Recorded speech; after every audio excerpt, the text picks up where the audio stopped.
Let's talk about payroll taxes for a single member LLC. So if you have a single member LLC, I want you to listen up right now from the beginning to the end, because I'll be sharing with you in detail everything you need to know about payroll taxes for your company. So here's the approach I want you to pay attention to. So when we talk about single member LLC payroll taxes, you need to understand that single member LLC payroll taxes must be collected by the owners of the LLC.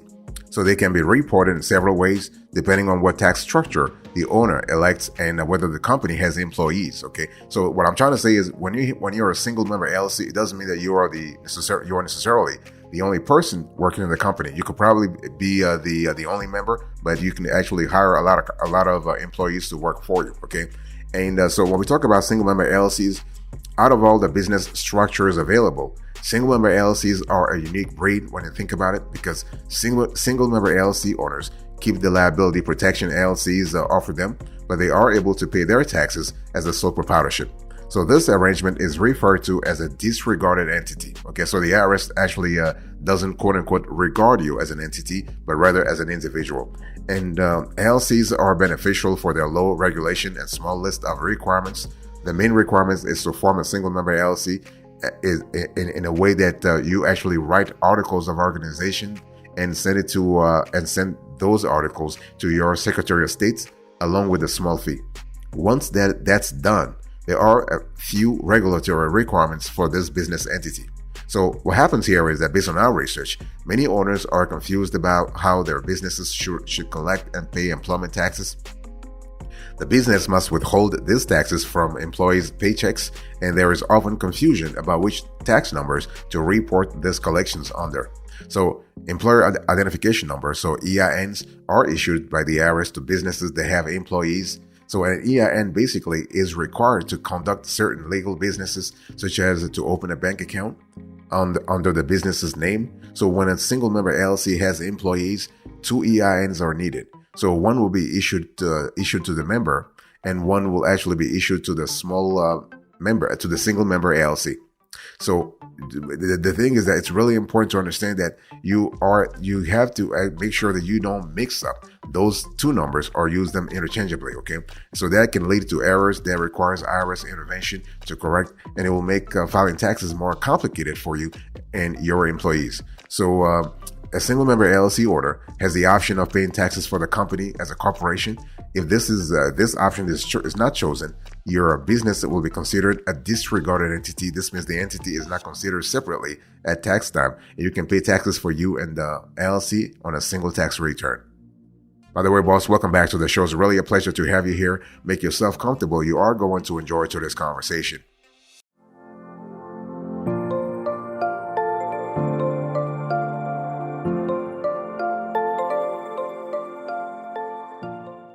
Let me give you a quick update on IRS regulations, and it's really important for single member LLCs, especially when we discuss the relevant issue of payroll taxes. Okay, so since 2009, single member LLCs have been liable for collecting employment taxes and reporting them to the IRS under the company's EIN, and the IRS is working to create clear documentation on how to do withholding, collect FICA taxes, and actually pay unemployment taxes under the single member LLC structure. So what happens here is that section 6672 of the IRS code details the fact that single member LLC owners are responsible for understanding how to collect these taxes correctly. So this is kind of important. Now, this part of the code is known as responsible person penalty. So it really states that penalties are applicable when a business owner willfully neglects to collect and pay FICA or employment taxes for its employees. And so what happens here is that the penalty actually happens to be of the same amount as the taxes owed. So generally, the owner of the LLC is considered the responsible party, and an LLC does not shield the owners from this form of liability. So you always have to pay your taxes. You always have to pay taxes. So as an owner of an LLC, be sure your employment taxes are being collected and reported correctly. So by not verifying this, you are putting yourself personally at risk for IRS penalties, and you do not want to have that. You do not want to be in that situation. So the bottom line here is that you need to have a system of controls and processes in place internally to make sure that you are able, one, to collect the taxes, your employee taxes, and to actually report those taxes to the IRS. Very important, and it's one of those things where you want to really avoid any sort of audits, any sort of inquiries into your single member LLC's operations, and you want to do this on a permanent basis. That's why we always advise all our viewers and all our business clients to actually outsource the whole payroll to a third party so that they actually can focus on running their businesses. By the way, boss, I want to quickly remind you of today's topic. We are talking about payroll taxes for a single member LLC.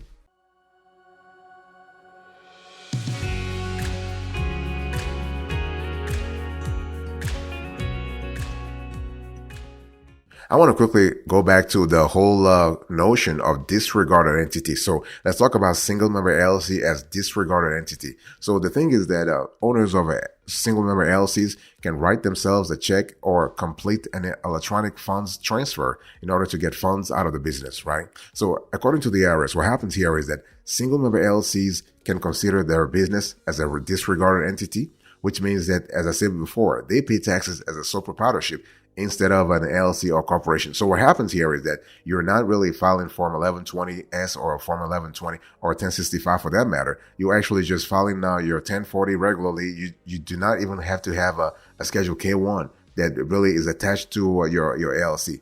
Okay, so you file your Schedule K1 and your business transactions. You actually report them on Schedule C of your Form 10 of your 1040. So you put your income, your expenses, and so on and so forth on that Schedule C. And you can actually save money on tax preparation this way by reporting all business and personal income on a single Schedule C.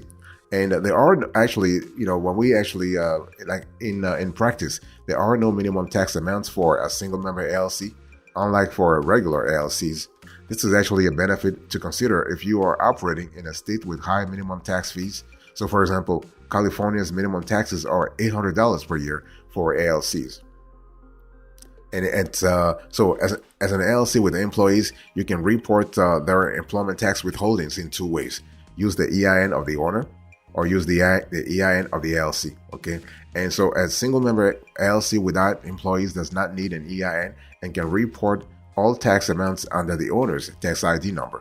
Remember, the LLC owners are the ones responsible for ensuring all withholdings make it to the IRS, regardless of what EIN they are reported under. So it's one of those things where it is your responsibility, okay? Always, always, always. One thing I need to say before closing on this session is that it's, again, you always have the option to outsource to a third party. You have players such as ADP, Run, you have Gusto, you have Wave, you have a lot of players that can really help you with running your payroll, even if you are a single member LLC.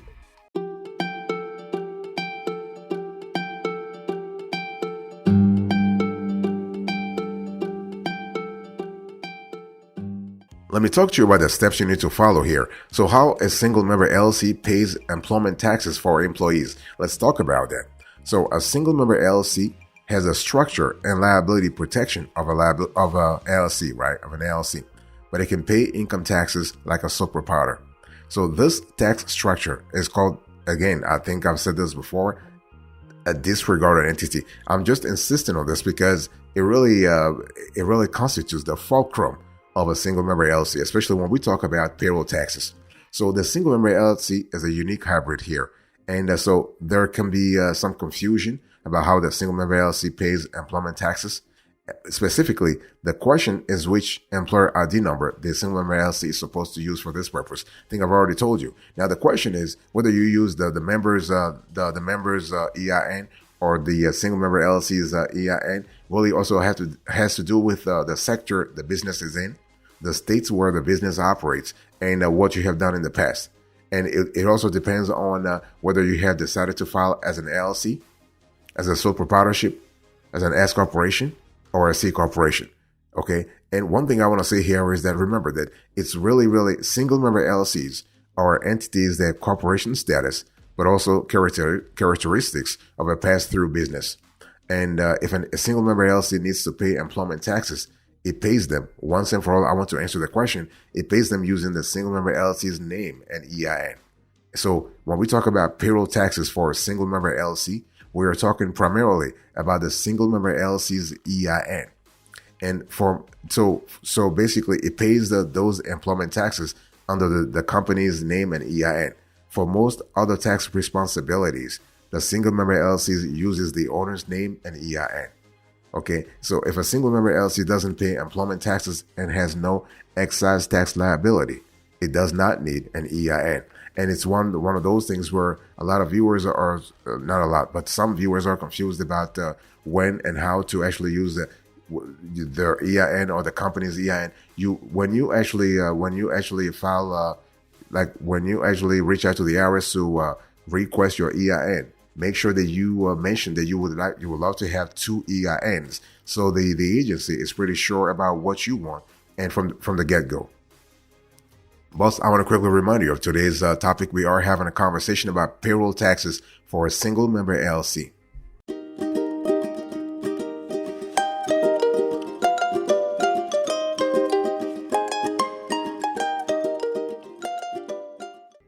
Now let's talk about single member LLCs as employers and taxpayers. It's really important to understand that single member LLCs have the advantage of being a specific limited liability company business form. And so this structure allows for the separation of the business owner for legal and liability purposes. However, the single member LLC member actually files income taxes like a sole proprietor, right? So it's one of those things where when you actually consider payroll taxes, you got to really ask yourself, you're paying taxes at the federal level, but you also have to pay taxes at the state level.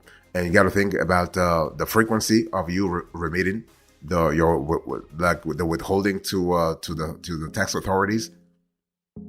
Do you have to remit those funds electronically or manually or whatever? I mean, you got to really, and also the frequency, because the thing is that all tax agencies, they have a schedule that they send you every year, and your single member LLC has to abide by by that frequency.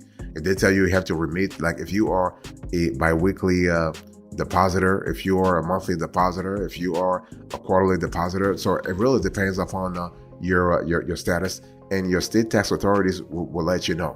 It's one of those things where you gotta stay in contact with the state tax authorities so you have a clear idea what kind of schedule you need to follow. One thing I want to say here is that regardless of whether you collect employment taxes or not, you still have to inform the authorities about what's going on with your business, right? Because if you want your business to be in good standing, especially at the state level, you got to really file your taxes either personally or at the business level, so they have a clear idea that that business is still in existence, that the business is still a going concern. That's actually the technical term. Being a going concern means you're still in existence. And one thing I want to say before closing on this section is that when you actually send your payroll taxes to the authorities, please keep a paper trail. Always keep a paper trail, because you never know, the day you are audited, you are able to show everything.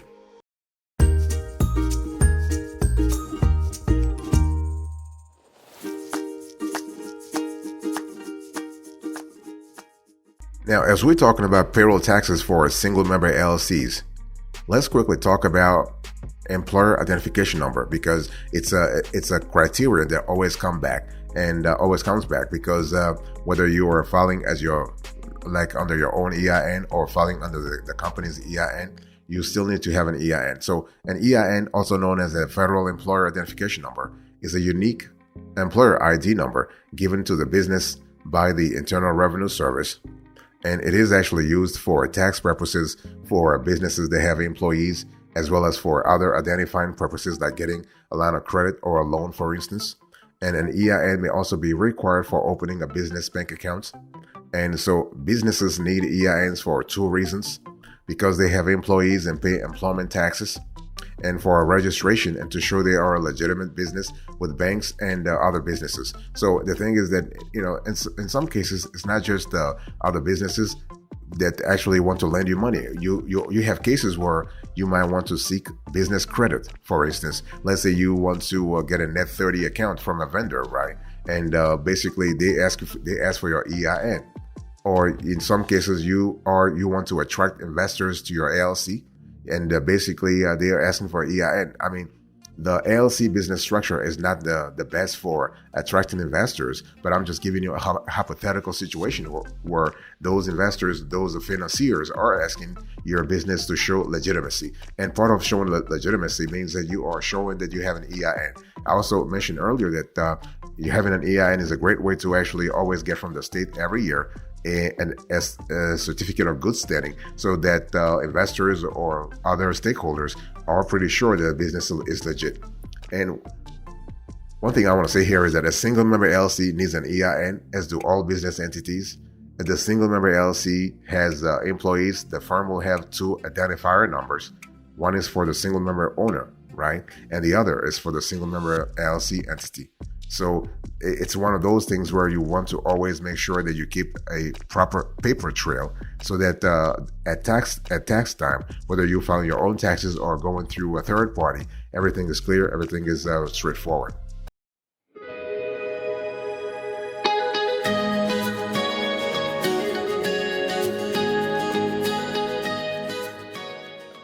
Let me close today's conversation by saying that basically, when we talk about payroll taxes for a single member LLC, you have to remember, I think I've mentioned this earlier, but I want to really insist on it. You always have the option to file as a disregarded entity or a corporation. So when I talk about corporation, basically you can file as a C corporation or you can file as an S corporation, even if you are a single member LLC. Okay, single member LLC doesn't mean that you can only file as a sole proprietorship. So your SMLLC may elect to be treated as either a disregarded entity or as a corporation. So if you're a disregarded entity, I've already established that you'll file Form 1040 and you'll report everything on Schedule C. If you file as a C corporation, you actually file Form 1120, and if you actually file as an S corporation, you file Form 1120S. In addition to your Schedule K1.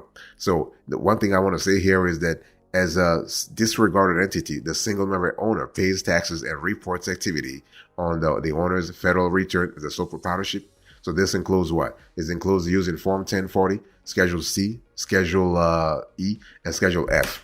And also, one thing I want to say here is that if the single member LLC has employees, the business has will use the owner's name, the owner's EIN, okay, and the name for information return and other information related to income tax. However, for employment, for payroll, you always want to use the business EIN. So, what is the responsibility for paying taxes? For paying employment taxes. So remember that you're a single member LLC. You, as the owner, you are ultimately responsible for collecting, reporting, and paying employment taxes. So generally speaking, the owner must withhold the necessary employment taxes the IRS requires. So this is one of those things and you have to actually report the data. You have to report that cash you have to deposit the cash, not only report it, but you have to deposit the cash on a consistent schedule. And the IRS will let you know, they always send, like at the beginning of the year or annually at specific times, they send you a schedule of deposit. So you know exactly whether you are, as I said earlier, whether you are depositing every week, you are depositing every month, you're depositing every 2 weeks, you're depositing every quarter. They'll let you know anyway. So you have a clear idea about your responsibilities as a taxpayer, but also as a corporate taxpayer, as a payroll tax depositor. So, it's one of those things where you always want to make sure that you understand that information is power. You need to know.